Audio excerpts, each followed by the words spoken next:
हिंदू पुराणों के अनुसार रावण और कुबेर आपस में सौतेले भाई थे। दोनों का पिता विश्रवा था, जो ऋषि पौलत्स्य के पुत्र थे। कुबेर का जन्म विश्रवा की पहली पत्नी दिवांगना से हुआ था, जबकि रावण का जन्म विश्रवा की दूसरी पत्नी राक्षसी कैकेयी से हुआ था।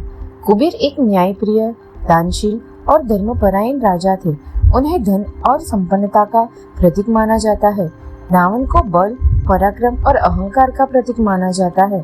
कुबेर को अपनी तपस्या और साधना के बल पर लंका का स्वर्ण महल और पुष्पक विमान की प्राप्ति हुई थी। रावण की महत्वाकांक्षा और शक्ति की भूख ने उनके बीच दुश्मनी को जन्म दिया। रावण को वो सब चाहिए था जो कुबेर के पास था। एक दिन रावण ने कुबेर के महल में रंभा को देखा, जो नल कुबेर यानी कुबेर के पुत्र की पत्नी थी।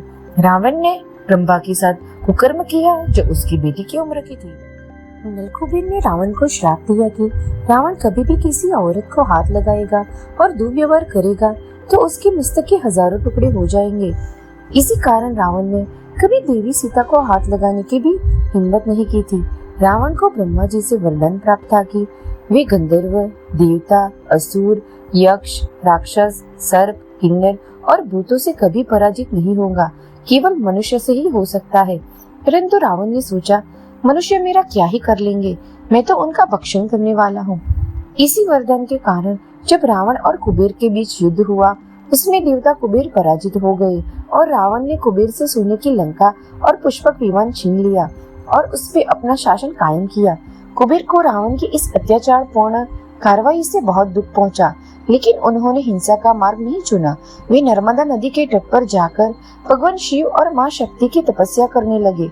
उनकी कठोर तपस्या से प्रसन्न होकर भगवान शिव ने कहा, कुबेर, रावण भी मेरा भक्त है, मैं उससे लंका छीन नहीं सकता, लेकिन मैं आपको धन का देवता बनने का वरदान देता हूँ। इसी तरह कुबेर धन का देवता बने। आज भी नर्मदा नदी के तट पर वडोदरा, गुजरात में कुबेर भंडारी महादेव का मंदिर उपस्थित है।